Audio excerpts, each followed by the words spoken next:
(1978년 12월 21일) 뉴질랜드 화물 운송을 주로 하던 회사 세이프에어 소속의 운송기가 오전 3시 14분 뉴질랜드의 남섬 블렌하임을 출발해 크라이스트처치로 가기 위해 이륙합니다. 여느 때와 다름없었던 어두운 밤하늘을 순항하던 중 오전 3시 25분 카이코우라 상공을 지나던 순간 기장이었던 베른 파월의 눈에 이상한 빛이 목격됩니다. 위치를 알리는 항공기의 외부 조명이라기에는 너무 밝은 불빛은 비행에 방해가 될 정도로 눈부신 불빛을 발산하고 있었습니다. 그 물체는 동쪽에서 빠른 속도로 날아와 어느 순간 비행기와 평행을 이루며 날고 있었습니다. 파웰 기장은 곧장 웰링턴의 교통관제실에 이를 알립니다. 이 비행체는 항공기와 관제실의 레이더에도 포착되고 있었습니다. 하지만 관제실의 레이더 정보상 카이코우라 상공에 확인된 항공기는 세이프에어 소속의 화물기뿐 빛을 발산하던 그 비행체의 정체가 무엇인지는 확인하지 못합니다. 오전 4시 화물기가 크라이스트처치 공항으로 착륙하기 위해 하강하는 동안에도 그 비행체는 밝은 섬광을 내뿜으며 하늘에 떠 있었다고 합니다. 이후 이 사건은 뉴질랜드의 신문에 실리며 큰 화제가 됩니다. 사건이 사람들에게 화제가 된 또 다른 이유가 있었습니다. 사실 2달 전 1978년 10월 21일 프레데릭 발렌티크라는 조종사가 경비행기를 몰고 호주의 베스 해협을 지나던 중 의문의 무전을 남기고 실종되는 사건이 있었습니다.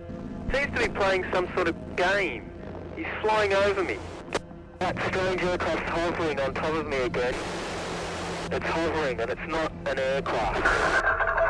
두 사건이 분명 관련이 있을 것으로 생각한 호주 멜버른 방송사의 기자 쿠엔티 포가티는 특종을 발견할 것 같은 예감에 불빛을 역추적하며 취재를 시작합니다. 1978년 12월 30일 기자 쿠엔티와 카메라맨, 녹음기사, 그리고 기장 빌 스타트업과 부기장 로버트 가드 이렇게 총 5명이 탑승한 항공기가 웰링턴에서 이륙해 카이코우라 해안을 따라 비행을 시작합니다. 31일 0시 10분경 이들은 앞서 21일에 목격된 비행체와 유사한 비행체를 보게 됩니다. 그리고 취재팀은 이 비행체를 카메라로 촬영하는 데 성공합니다. 카메라맨이었던 데이비드 크로켓은 망원 렌즈를 통해 누구보다 이 비행체를 자세히 볼 수 있었습니다. 그의 말에 따르면 비행체는 밑부분이 밝게 빛나며 위쪽으로는 투명한 원형의 돔이 있었고 토성처럼 둥근 형태의 띠를 두르고 있는 UFO로 보였다고 합니다. 이때도 항공기의 레이더와 웰링턴의 관제실 레이더에도 고스란히 포착되며 이들을 놀라게 했습니다. 항공기에 탑승한 승무원과 취재팀은 비행체는 멀어지고 가까워지기를 반복했고 복잡한 궤적을 그리며 항공기를 따라 약 30분가량 남쪽으로 이동하다가 어느 순간 사라졌다고 합니다. 이 영상은 호주와 뉴질랜드 전역의 방송사로 퍼지며 보도되고 카이코우라 UFO 혹은 카이코우라 라이트로 불리며 사람들 사이에서 다시 한번 화제가 됩니다.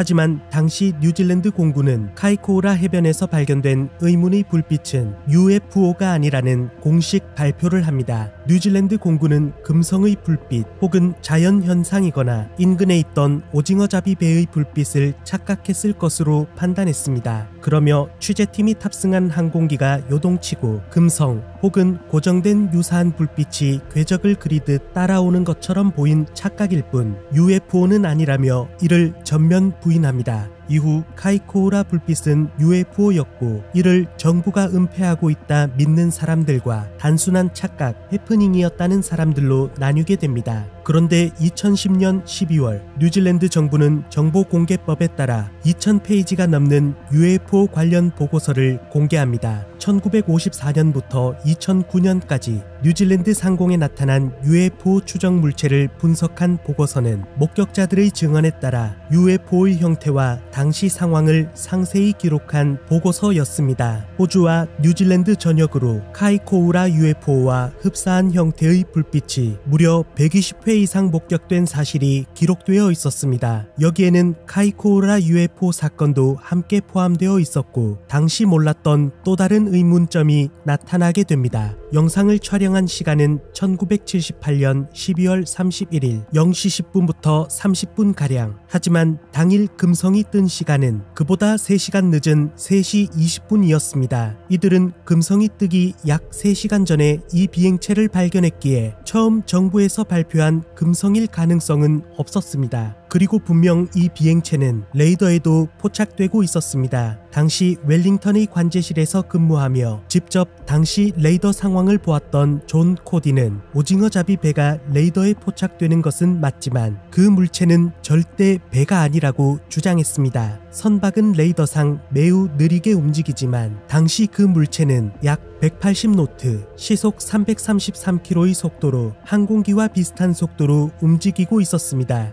영상을 분석했던 사람들에 의해 밝혀진 당시 물체의 밝기는 260만 칸델라, 100와트 전구 26,000배의 밝기로 오징어잡이 배일 가능성도 매우 낮아 보였습니다. 이러한 의혹 속에도 뉴질랜드 정부는 현재까지도 금성 혹은 자연현상, 바다에 있던 선박의 불빛을 착각한 것으로 판단된다는 일관된 입장을 내보였습니다. 그러며 애초에 UFO의 존재를 은폐하고 있다는 의혹이 생기자 해당 보고서들은 UFO 관련 자료를 수집했을 뿐 사실 확인을 위한 보고서는 아니라 해명했습니다. 또한 당국에서 2010년 공개한 보고서를 마지막으로 더 이상 UFO 조사를 진행하지 않겠다고 선언하며 진실을 알 수 없게 되었습니다. 하지만 이와 유사한 현상은 최근인 2019년 3월 카레카레 해변을 비롯한 호주와 뉴질랜드 전역에서 목격되고 영상으로 촬영되기도 했습니다. 카이코우라 UFO 사건을 회의적으로 바라보는 사람들은 과거보다 발전된 기술로 누구나 고해상도의 카메라를 가질 수 있는 현 시점, 이것을 지구 외의 지적 생명체가 만들어낸 UFO로 판단하기에는 힘들다고 주장하고 있습니다. 하지만 이들도 분명 레이더에 포착되었다는 보고서가 있음에도 그 물체가 정확히 무엇이고 정부에서는 이를 명확히 하지 않는다는 점을 이상하게 생각하고 있습니다. 여러 국가의 정부는 그동안 수천 건의 UFO 관련 문서를 공개해왔다. 드디어 기밀 정보가 공개되었다고 언론에서는 보도하지만 정작 정말 중요한 1급 기밀 정보들은 현재까지도 공개된 적이 없다. 새벽 까마귀였습니다.